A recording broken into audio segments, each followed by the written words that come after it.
Hello, Earpers.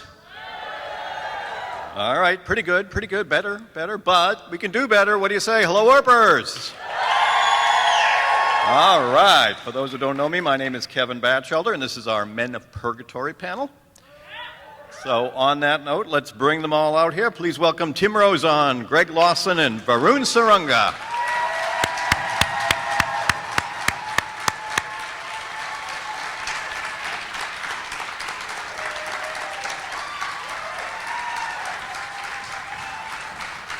Seat anywhere you want, and easy.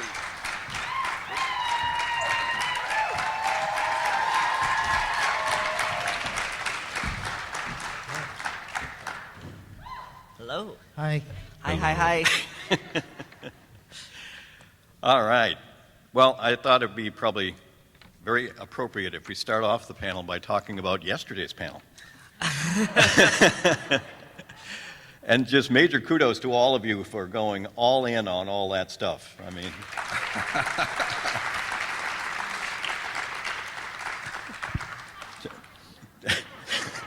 so Tim, where was the inspiration for jumping up on the table? Well, that was part of the scene. I don't know if that was part of the scene. It was part of the scene. What was the inspiration for the witch? I was also present in that scene. I was there firsthand for that day. One of the most interesting days I've ever had on my own Earp. That day was awesome. I bet. And Greg, you did really good. Kudos to you. Kudos to get that across. You're just saying that? Oh my God, you're just saying that. But that's okay. Tim and Varun and Kat saved me. And nobody's going to remember what I did because everybody kicked the chicken. No, Tim and I were over here shedding tears when you and Kat were doing your scene. It was so beautiful. Oh, I don't doubt that you were shedding tears. How did he become an actor? Look, some actors, they're really good at reading stuff off a page and giving a whole performance with blocking and everything and props and stuff. I'm not one of those actors. I'm not. When we would do a table read-through of an episode before we shot it, I was terrible. It wouldn't be anything that was appropriate to put on television, but, you give me a couple of weeks, I can improve. I get worse over time, so. I don't even really read the script till the read-through. Well, it was very entertaining, so we all really appreciate it. That one, I think, will become an instant classic video style when it comes out. We took a picture with a little guy, and he had one of those stuffed inflatable chickens from the thing, and I thought that was really cool. Oh, to the Earper who got the chicken flown in their face when Kat kicked it, I feel I really need to see that video. It was very funny from our perspective. Okay, amazing. Yes. All right. Now, it's funny because one of the items I had, actually, Varun, you and I talked about it briefly backstage, and that idea on a show like this, you get to play such a wide range, comedy, drama, everything in between. Maybe talk about doing that on the show, maybe which part of that you like best. I mean, you all got to do it all different ranges. Yeah, I mean, it was interesting coming into the show at first because you don't know what the tone of it is. It's so bonkers. Like, I came in 201, and we were at BBD, and there was blood oats, and then Doc was losing his hat, and then there was, Shamir became a dragon. So much was happening, but we're supposed to take it so deadly serious, but then there's Winona cracking all these jokes, so I don't know what is serious and what isn't. And so it was just fascinating, going to set and figuring out what the tone of it is. And it was really, dictated by you guys, I felt. I don't know, I think Mel really set the stage of, Winona can, in the same moment, crack this joke and then break your heart. It was, such a fine line. It was a different style of acting, I found. I don't know, how about you guys? I was just upset I lost my hat season 2, so I had nothing going on. Every script is Christmas for me. That's how I feel, because I have no idea where the character's going to go, or any character in any show is going to go, or what direction it's going to take. It's all up to the writers, and so every time you get a script, it's like Christmas. You open it up and go, what do I get to do? And yeah, it could change from show to show. Whenever you suddenly think you know where your character's going, it always takes another direction. I remember all of season 2, all Tim wanted to do was fire his gun and hit something. And that was his whole obsession. But he was like, oh, I know that I'm like, where are they going with this? Where are they going with this? Where are they going with this? And then in the finale, he splits the bullet. Like, they split the bullet. It's like, oh, there's always like this payoff in this show that you don't actually expect. As an actor, you're like, I want to do all these cool things, but Emily's always waiting to pay it off for the coolest moment. Yeah, I mean, I think as fans, we certainly enjoy being able to be, tickled and laughing, and then 5 minutes later on the verge of crying from something that you all pulled together in those scenes. Certainly talking about some of those, Tim, I know we've touched on some of those, shall we say, porch scenes with Mel over the years. I mean, and certainly season 4, the whole situation with Holt and how Doc had to take a stand a bit there. What was that like? Yeah, I mean, it's actually like Varun touched on it quickly. There's Emily's payoff is sometimes slower than you'd like. So for me, it's now that it's all over, I just look at it as one giant story, and it's beautiful and incredible, and she's a genius. And there was some rough patches in there that as a person I had. But yeah, those scenes were some of my favorite in so many ways, and also painful, literally, in many ways.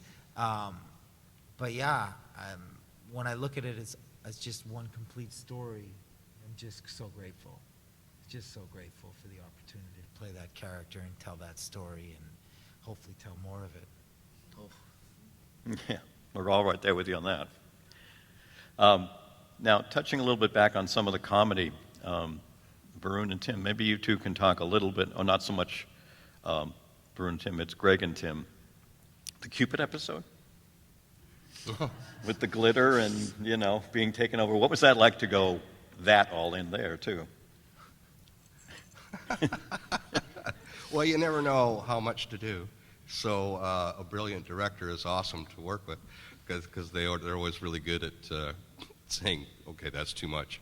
But it's easier I guess I've been taught that it's easier for a director to tone down your performance than it is for them to bring it up. So I always start up here and hope that they'll bring me down. But in that particular episode, because you're out of your mind, you don't really know how far to go with it. So I think we just all had fun, which is key. Just have fun and then let the director sort of craft their vision of it from the raw materials of actors goofing around. Yeah, I don't know. I would actually even throw this into the mix of porch scenes, to be honest, for Doc. Because there was that moment when they touched each other, that the real love took them out of that fake love moment and there was this moment, and they were kind of upset with each other at that time, Doc and Winona. So there was always, Doc doesn't get to have too much fun for too long. Even it's kind of always serious. Even when I watched the show, like episode to episode, it would go from like the most insane, crazy, goofy thing, and then there'd be this scene. I'd be like, oh no, not this scene. Now we're gonna go like this. Yeah. So even in that scene, we did have there was an underlying Windock thing that was kind of heartbreaking. Do all your most traumatic moments happen on the porch? Yeah. A lot. I guess A lot. like just thinking about it now, I'm like, yeah, there are a lot of Winona Doc scenes on the porch where they're like breaking each other's hearts. Yeah. The porch scenes. I mean, I do remember the wedding, the proposal day that we did the whole thing and by the fireplace, and how important. Like we did the whole day for that scene, which Yeah. makes sense. We filmed one other scene in the morning, and it was mine and Mel's fight that we had to have, and it was amazing. And like Paolo, or was it Ron Murphy on that one? It was Ron Murphy. Ron Murphy, yeah. He literally said, like, I'm giving you guys, I gotta do this scene before we get to that scene. Like, I know this is the scene that is really important. But this scene also has to happen, and you guys got to have that right moment of before, like one of the happiest moments of the scene, and it's actually heartbreaking for my character in a lot of ways. But I got to get there by doing that scene first, so I'm always happy that we do that, because we don't always get to do that. Sometimes we get to do the goofiest stuff, and then it's got to, like, then you're going into the craziest thing just because the way it's scheduled or something, and you got to go from A to Z pretty quick. Right, yeah. Now, I'm curious, too, talking about that scene, mainly for you, Varun. What's it like? You've got a situation, as Tim mentioned, where you've got Doc and Winona, just heartbroken. So you can see it on the faces. And in that scene, you're the one cracking all the jokes and getting the drinks. I mean, is that harder to be playing comedy guy when everybody else you look at is downer mode? Yeah, I mean, you don't want to be annoying. Like, you're so aware of, like, okay, they want this joke to be there to, like, bring levity, but you don't want to come across as, like, undercutting their moment. So it is such, like, it's like an art to not being super annoying, which I hopefully pulled off. Because Jeremy has no social grace. So that there's just, like, you have to understand, like, there's like, a joke, and there's just, like, alleviating, like, just giving them the moment to breathe, for essentially. So I don't know. Yeah, I find it very challenging, but I think eventually our chemistry is just so good that you just know what others are giving, what energy they're giving, and what energy you should be outputting, that you'll come across as like, oh, this fits the tone of Winona. Like, during the proposal, I feel like I interrupted Wayhot like 7 times. And I'm like, hopefully you never remember me interrupting Wayhot 7 times during their proposal. So that's like, yeah, that's the goal I hope to achieve with that.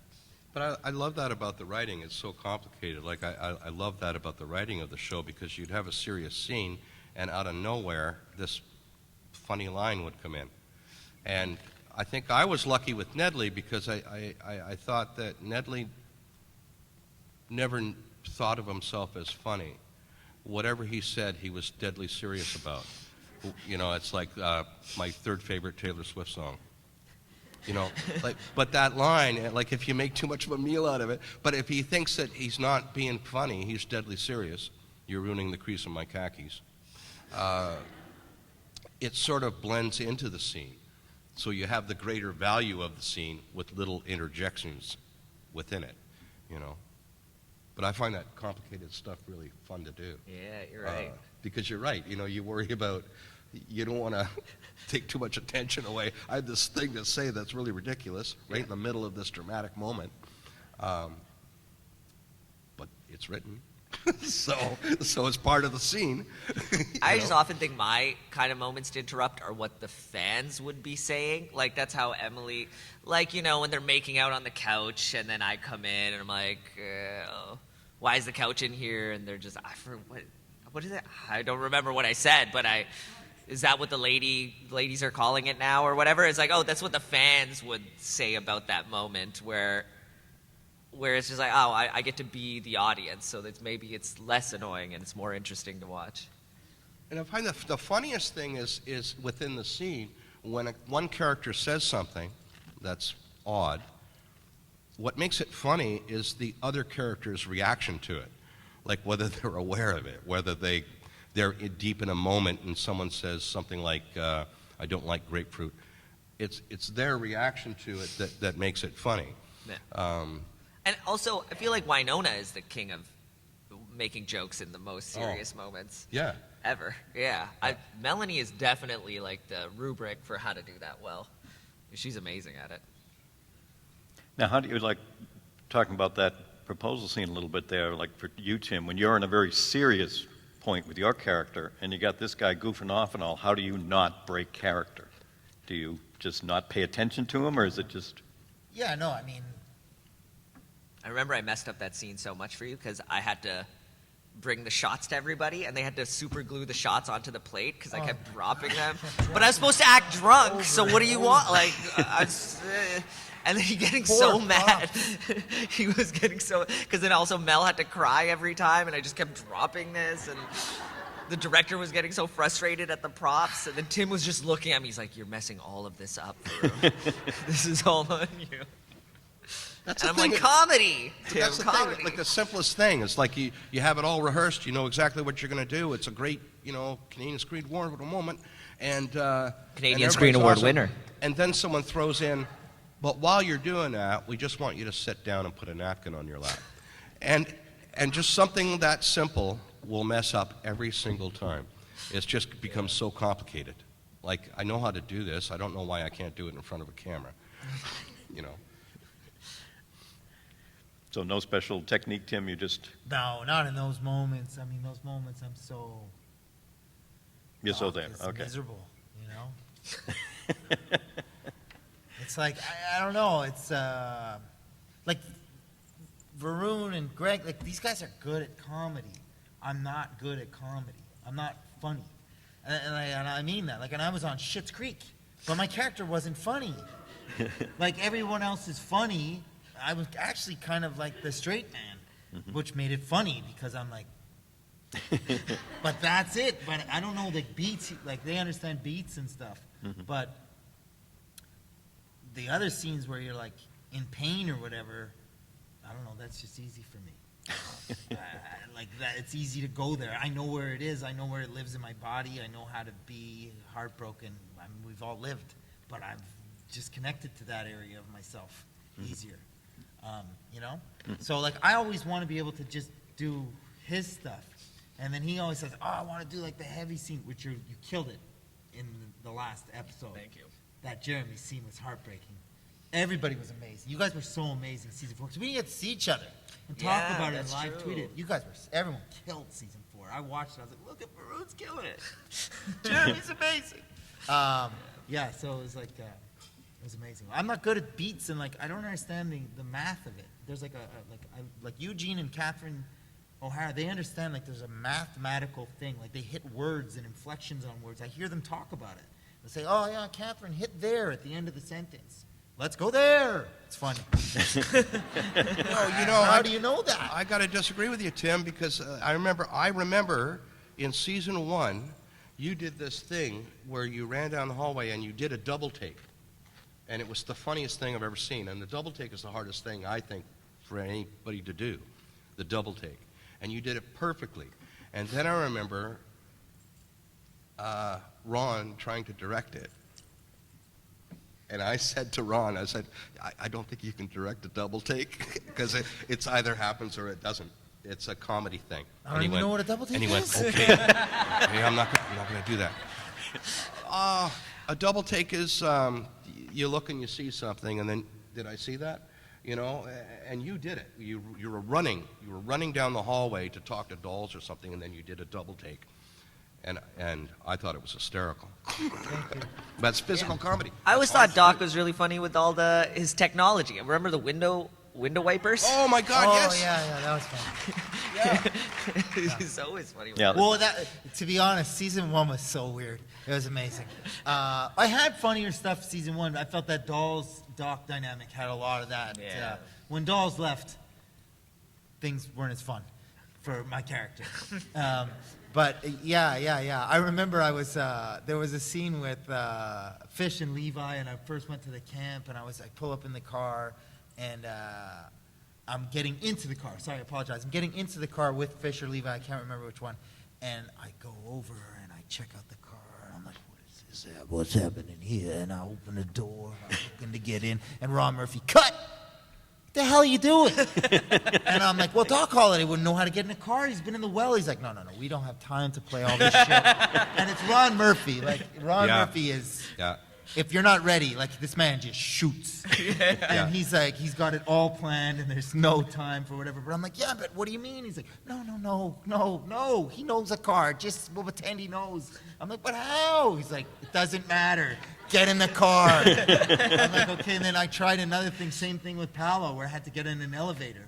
So the scene is we just get on and do our page. That's what it is. But I was like, ooh, no, I can't go in there. What's that? And Paolo's, just fit. And I'm like, well, he wouldn't get in an elevator. He's like, oh my God. He wouldn't get in the elevator. Oh my God, you're so right about Ron, because I had a direction from Ron. And he went, no thinking, don't think. No thinking. Go. Just say the line. Don't think before you say the line. Oh, but yeah, he just wants, if it's not in the script, just, Yeah, because I was trying to play the man at Yeah. a timey thing, which I thought, was Yeah. there. Yeah. Well, we enjoyed it when you did it, yes. I know that was me, the wipers. Okay. With Ron Murphy. So you got one by him. I got one by him. awesome. One by him. Now, Tim, you touched a little bit on Varun, the performance, season 4, with Robin, not being Robin for those reasons. Again, major shift for what we normally see from Jeremy. What was that like, having to go to that emotional spot for you? It was so interesting because I was supposed to do that scene with Justin like the next week, but then they sent us home because of the pandemic. So I had like 4 months to think about that scene. So that's why it's so good. I just got to work on it forever. Like, I just thought so much about it. And it was so interesting because of the quarantining, Justin couldn't fly over from the show he did, so we had to do this last minute casting and come up with this new storyline. And I remember calling Tim, and I was like, this is super weird. He has a different face. How am I supposed to believe this? What is it? And then Tim was like, are you kidding me? This is even better. Imagine yourself in the scenario that the person you love the most is a different person. This is and I'm like, oh man, I guess if I really think about it, this is the most messed up thing I've ever heard. And so when I got to do the scene, I had all these months of thinking about poor Jeremy. And then I also looked at a person who I never recognized, and I'm like, wow, all of this stuff really sucks. And it just came. I did the first take, and then Paolo, our director's like, cut! Okay, next! And I was like, oh, it's done? Okay, great. This thing I thought about for 4 months is done in one take? Great. Yeah, I don't know. I was really lucky to be part of the show.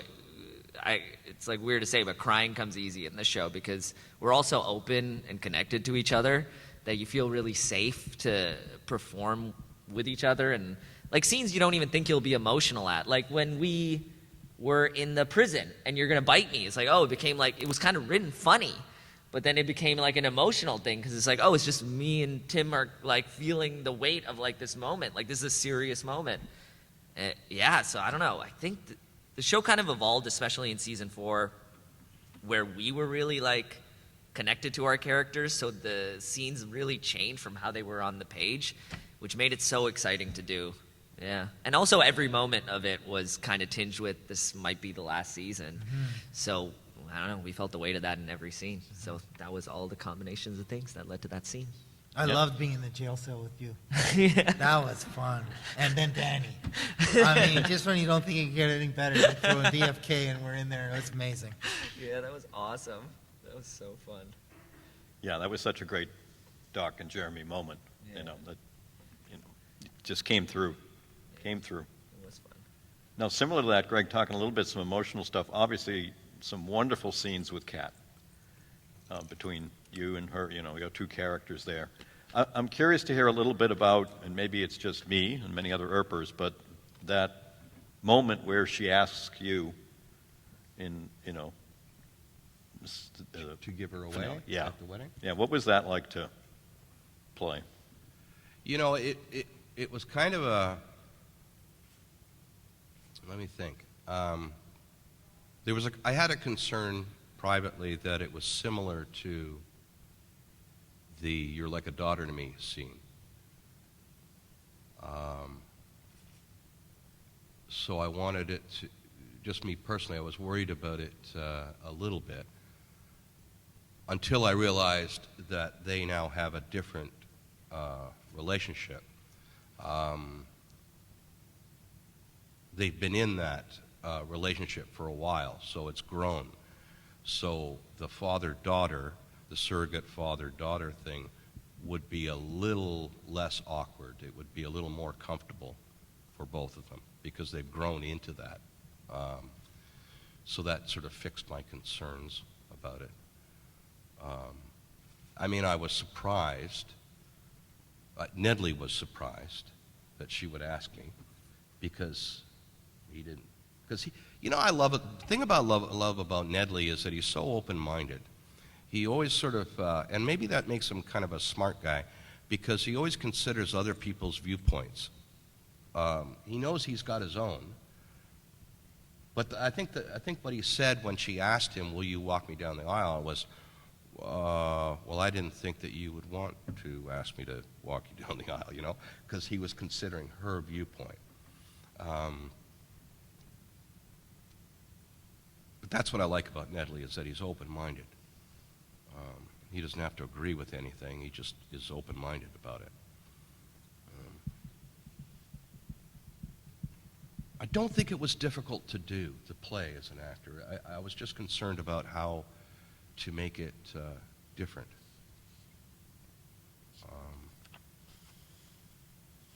And really realizing that they had grown into that relationship and they'd been in that relationship, it made it a bit easier to play. The first scene was the hardest, I think, the trickiest, because that was the first time he was admitting that he felt that way. And it's always harder the first time you declare something than it is the second or third time. Mm-hmm.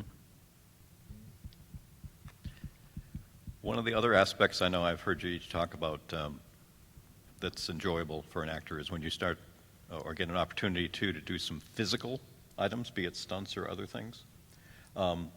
Did you have a favorite type one on the show that just sticks to you, that involved some physicality? Yeah, for sure is 207. Like, when me, you, and Shamir were... Oh, yeah. That was so fun. Yeah. I actually think I broke Tim's back.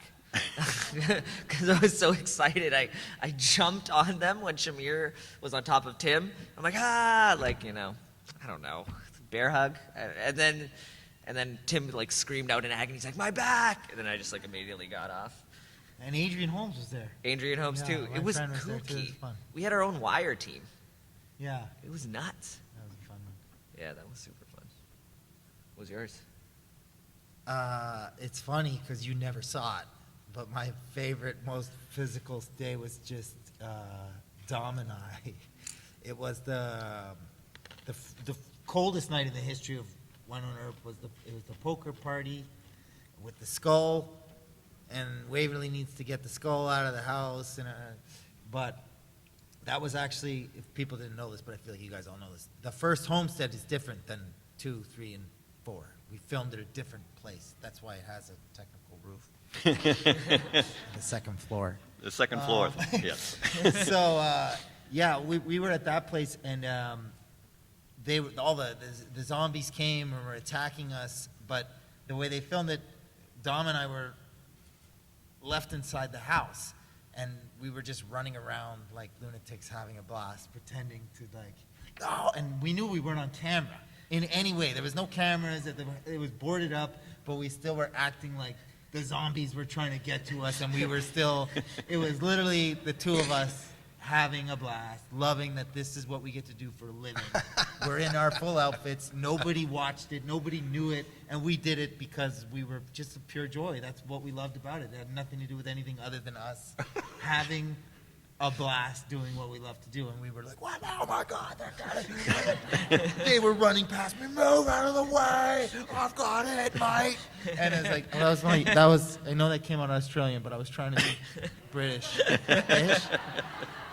So yeah, I mean, I don't know if that was stunty, but I just remember like having a blast, running around, acting crazy. I know too,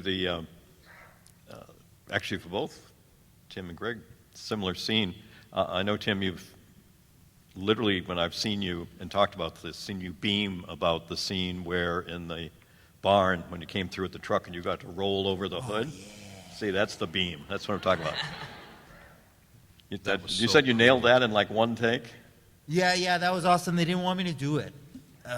And I really, really wanted to do it. It's funny because Danny Kind actually was in her trailer, and I was practicing. And I went and kind of hid where I thought no one was watching, but Danny Kind was watching. And she made a video of it, and you could see it. I've seen it. It's somewhere. And I'm like practicing and doing the thing and running and then going back and starting it again and pretending to run just in case they put me in there. And I just remember, I was like, come on, put me in, coach. I can do it. And then the only thing is you feel bad because Denton Edge, that's his name, is Doc Holliday's stunt double. And he's a wonderful guy, and he wants to do it even more than me. Trust me, that's what he wants to do. But I was like, Denton, come on, man. Give me this one. I can do this. And we did it in one take, thank goodness, because it was Ron Murphy again, and you're only getting one take. So we did it, I crashed the thing, and I rolled, and it was awesome, and I landed right on my mark. And I knew it, too. When I landed, I'm like, yes. Because I knew I got it, I'm in. Oh, I needed to ask you, I know working with us is fun, but what was it like working with George Lucas? What? That's right. I'm Mark Hamill. Oh. Years ago, I made a joke. It was at Akon in a bar. I made a joke. Some ladies said, because Earpers were buying me beers, and she said, "Are you somebody famous?" And I said, "I'm Mark Hamill."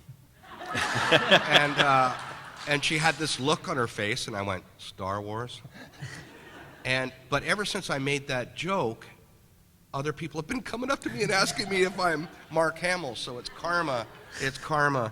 I remember that little British guy on Queen Street, little British boy. "Excuse me, sir, but are you Luke Skywalker?" And I went, "No, I'm not." And, "Well, why are people taking pictures of you?" You know, run away. And just 2 weeks before I came here, I'm walking down the street in Calgary, and some guy walks up and goes, "You Mark Hamill?" And I went, "No, I'm not Mark Hamill." So I did that to myself. See, now that's funny. I'm going to get sued. Well, you also joined Bonnie and I for our live podcast at that con, and you shared the story there. So I it know. went around the internet quite a bit, Greg. So. I know, and it was live, and I, like an idiot, I went, "This is live?" Now I can't unsee this Mark Hamill. Oh, my God. He looks so much like Mark Hamill. I didn't know. I always thought he was, Nedley. Maybe I can get a job as his stand-in or something. Now, talking to Greg, in that scene Tim's talking about, you got to get beaten up by Widow Mercedes quite a bit, a lot of blood and all that. I mean, do you enjoy? No, I had a great time. I had an awesome time. I love that stuff. They think I'm old. They don't let me do it anymore. But I love that stuff. Stage, like fighting and all that stuff. Selling a punch, and Danny was great. The only thing I remember about that day was that I was really cold because you're tied into a chair and the wind was blowing right into that barn. And I got really cold. And I asked Ron, I said, I got to take a break. I got to get out of this chair because I got to get my blood moving again because I'm starting to freeze up. But it was great. I just watched him do his thing. And I went, "Oh, I wish I could do that." I really liked the connection that Nedley had with Winona at the end of that scene. Because that was part of the thing that brought Nedley's character maybe a step up more importance-wise, to the story. It revealed a little bit more about his character, which was good, which was awesome. The fact that he hit the thing in the ring in the mug. Oh, nobody's going to mess with my mug. So it revealed a bit more about his character. The makeup for that was awesome. Those guys outdid themselves. The makeup they did with Nedley's eye, and they closed it up. That was awesome. It looked awesome. Canadian Screen winners. Yeah. Screen Award winners. Mm-hmm. Yeah. I thought Nedley was the devil.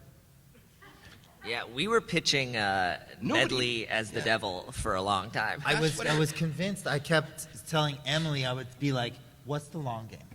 Yeah. Is Nedley the devil?" And she's like, "No, we love Nedley." I'm like, "No. He's the devil. He's been working against them secretly the whole time. I know he is. He's acting like the patriarch. We must destroy the patriarch. He is the devil." And then at the end she goes, "That's good." And then she goes, "But we love Nedley." And that was that. But I was thinking it was, but yeah. I stopped listening to these guys because they kept telling me I was going to be the big bad guy. Yeah, we were really... And then Nedley didn't do anything. And I went, you guys are lying to me.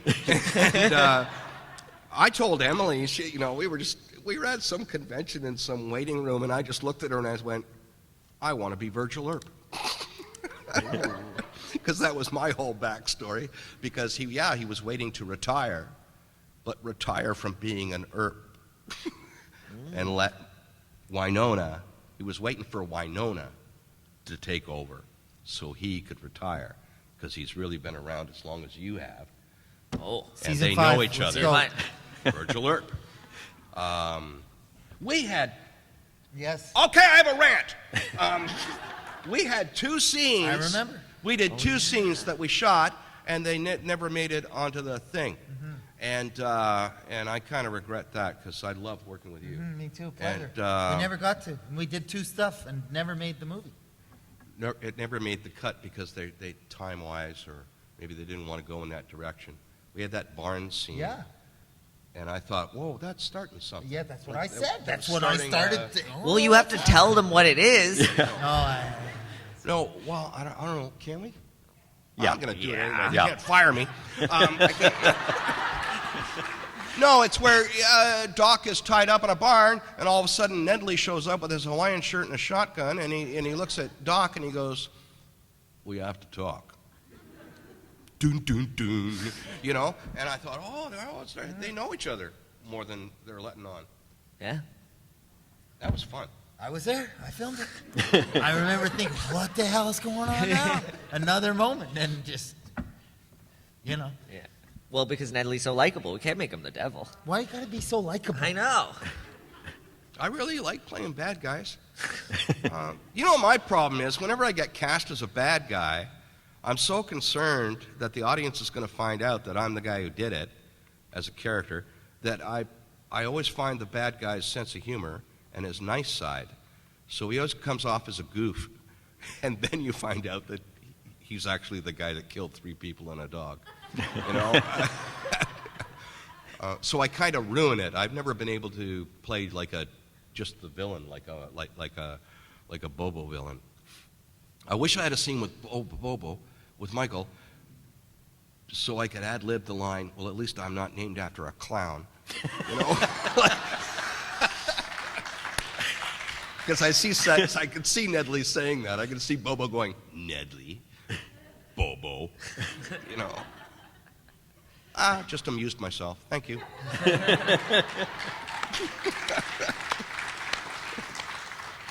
Well, speaking about Nedley as the good guy, I thought in the first episode of season 4, after the fight and everything going on, in that very first episode, when you got Greg to do a couple of really classic fan favorite lines, the bit with Winona about feel like I've been standing here for 2 years after she weapons up and all, just like all of us. The way you delivered it was perfect. Well, I don't know why. Emily was really nice to me in giving me awesome lines, and that one about fighting for your family. I was truly honored, and I didn't want to screw it up. So the pressure's on a little bit. But I remember walking by, like we'd finish a scene, and I never really thought about it, but an AD would walk up to me and walk by me and say, "Oh, you got the button again." And the button is the last line in the scene. And I didn't really realize it, but it just sort of worked out like that, like the blender. Well, I think you should put it on puree. And it's the last line of the scene, and that's when somebody walked by and they went, "How come you always get the last, the last little button?" And I go, "Well, they're just being nice to me."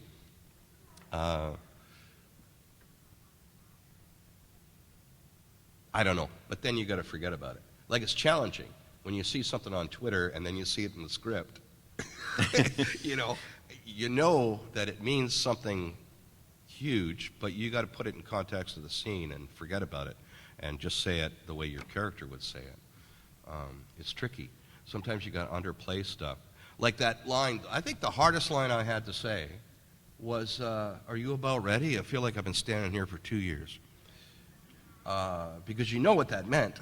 It meant that we had been waiting for 2 years. It's all in the writing. Yeah. It's all in the writing. And the delivery of it.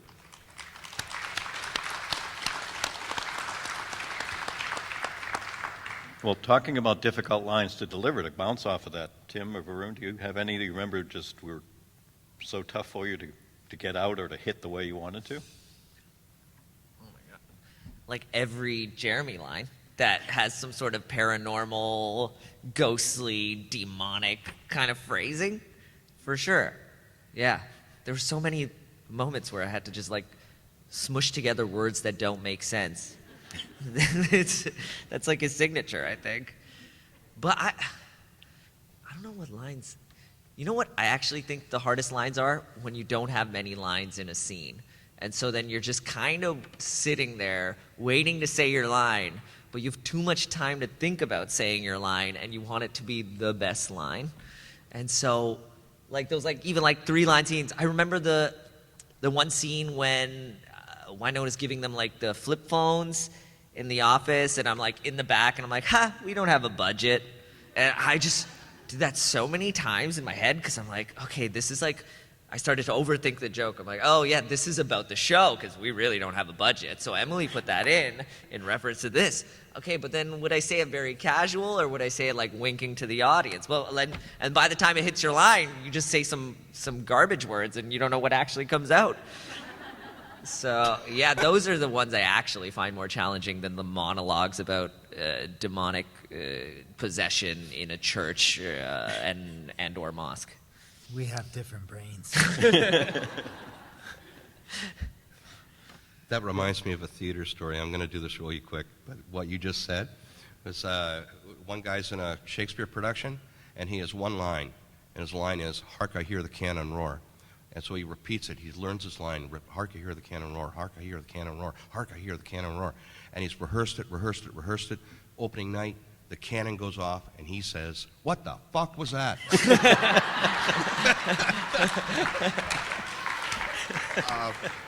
But it's that kind of thing where you have one line in the scene, and someone has a huge monologue, and there's just all this stuff, and your line's coming up, and you go, So true. It's so true. Line? What's your hardest line? I mean, Doc just kind of mumbled and was, I was pretty lucky with dialogue. Yeah. Like, most of my monologues were the heartfelt stuff. So those were, therapeutic to get out, no problem. Couldn't wait to get them out of there. The hardest stuff for me was Vamp Doc. Vamp Doc was hard. I mean, there was also there was the aspect that I was kind of ashamed to be a vampire, which worked great for the character. I mean, the Chantal Riley stuff was awesome. Love the Kate stuff. So that was the best part of the vampire stuff. But even just being the vamp is tough. Like, how do I act when you're ripping apart bars as a vamp? What would a vamp do? I don't know. Sometimes I would do a growl. Paolo was like, "On fait pas ça." And I'm like, "I don't know." He's like, "No. On fait pas ça." I was like, "Oh, okay." He's like, "Les yeux, petit." I was like, "Oh, okay." Because you don't know how far to go with a vamp undead cowboy. I mean, there's not really a reference point to, you know what I mean? So yeah, that was the hardest part. But dialogue-wise, yeah, I laughed because it's like, then when I got to real estate, I was like, I remember telling Mel, I was like, "Holy shit, how did you do this for 4 years?" Like, because I went from a character that says nothing to a character that says everything, all the exposition, all this stuff, and I was like, this is hard, man. Why can't I just kind of mumble? And much shit, he said even less than Doc. He just took his shirt off. I mean, it was like, yeah, so I didn't have to say much. Varun, I'd be curious to hear about the first time you found out, be it a printed script or maybe a conversation with Emily, that there was going to be a feeling in your crotch thing. This was definitely a one-off joke until the fans thought it was very funny. And so Emily thought, oh, this should be his superpower because the fans get a real kick out of it. And so in all these scenes with my psychic ability, I would avoid touching my crotch very often. Even that scene when I'm possessed as Maeve. They always want me to go for my crotch. Like, so the director, even Ron Murphy, we were talking about, and who was the other director who directed the Maeve episode? It had to be April. April Mullen, even the sweetest lady. She's like, "Do you mind like grabbing yourself everywhere?" I'm like, "Okay, yeah, sure." She's like, "Everywhere." I'm like, "Oh, okay, sure." So like, they just love the crotch jokes. I blame Emily. I blame you guys and as well Emily for that. Sounds like a T-shirt to me. When Bobo says like I'm made of metal, I'm like, is my crotch made of metal too? Like, is this where the power originates? Is there a robot in the crotch area? I don't know. Now, Tim, one thing I noticed, and a couple of the fans mentioned it, in season 4, we get to see Doc become quite the life advice coach. Yeah. I mean, Winona, Nicole, Rachel, Cleo, and Holt, at different points in that season, Doc is the level-headed one trying to talk them through tough things. So I know you had a tough time with Doc as a vamp, but he certainly had quite the come-around to that point. Did you sense any of that, or? Well, yeah, I mean, like I said, now when I look back at the entire arc of the story, it's just, in many ways, I feel like, to be honest, the biggest gift of all the characters, even in some ways more than Winona's voyage she went on. Doc really went around. Yeah, I mean, it was doing all those scenes. In season 4 was crazy. I mean, she shoots him in the back. Mm-hmm. In any other season, that's Doc doing that, and Winona's saying, "What are you doing? Right. You've crossed the line." Mm-hmm. But this is the different time where he sees it, and he's done bad things. That's kind of why they always accept each other. They've done things that they know they shouldn't do, but even to him, that was like the one, you crossed the line that I don't know even I would cross. And it's a weird thing that it's Doc saying to Winona that. That's crazy.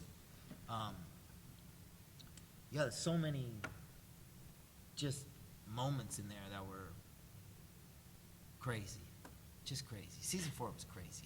And pandemic and coming back to it, and it was, yeah, it was wild stuff. It was wild stuff. Yeah, when I was meeting a lot of you for the autographs, it was like recalling moments of the show. Season 4 is just the only thing that really, really stands out in my mind, because I think because we knew it could potentially be the end. Like every day was just so, like we were so present. It was such an intense experience for sure. Yeah. I would imagine there must have been some days where you were literally just staring off at the beautiful countryside going, I get to do this. Yeah. Now, with all of we had some fun certainly yesterday on the body swap idea. Was there a certain character on the show that you would have loved to have played if it wasn't yourself that you ended up with? Like maybe because it would have been fun to play Waverly because she's closer to Jeremy. But as an acting exercise, it would have been really fun to play Doc for sure. That would have been a challenge. Yeah, I would have loved to. I'd love to see that. Who'd you play? Bobo Del Rey. I mean, Bobo was just, I loved my Bobo. I mean, that's season 1, Mikey. That coat, that power, that Bobo, that Mikey, it was awesome. Just, what a character. Yeah, and people don't know, but that was my initiation to Winona Earp. Like you said, you were figuring out your vibe a season later. I had my first scene with Mel a month after production started. I did all my Bobo stuff first, and I didn't know is my character evil? Is he bad? Is he not? I didn't know where I'm pulling people across lines. This poor fish guy. What is happening? And Bobo and I have this whole energy and the thing, and I was like, I don't know what show I'm on. And then I showed up and did another scene, and we did something really insanely crazy. And I'm like, what is this madness? Yeah, but Bobo would be fun, man. I want a mohawk. I'd do the whole thing. I'd go full Bobo. Full Bobo. That's what I hope the movie is a body swap movie. What about you, Greg? I don't know. I can't. I find it really difficult to imagine anybody else playing the characters. They were, it just seemed kind of perfectly cast. I can't place myself. And plus, Nedley, you know, there was even much less of a direction with Nedley. He was just sort of there, and he just sort of organically grew from season to season. So I'm kind of in love with him. I'd hate to give him up.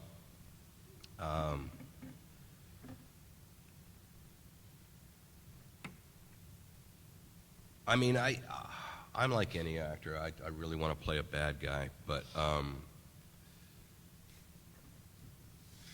I just don't think that would be right for the show if I played a bad guy. Or maybe if your prediction turned out to be correct, that Nedley was the devil, yeah, I wouldn't have minded giving that a shot. That would be fun. Well, seeing as you know Mark Hamill, maybe you could play Darth Vader. Oh, my career is over. Mark Hamill, my career is over. I do remember being really jealous of the Charlie character. Oh, really? Oh yeah, Charlie. I said, well, this is a great character. This guy, this perfect angel. Yeah, that was tough. That Charlie character when he showed up and Doc was not in a great spot. That was a tough one. That was a tough. Yep. All right, well, I think we're out of time, but thank you to all of our amazing panelists here. All of you. Thank you very much. Thank you guys so much for coming. Thank you. Thank you. Thank you.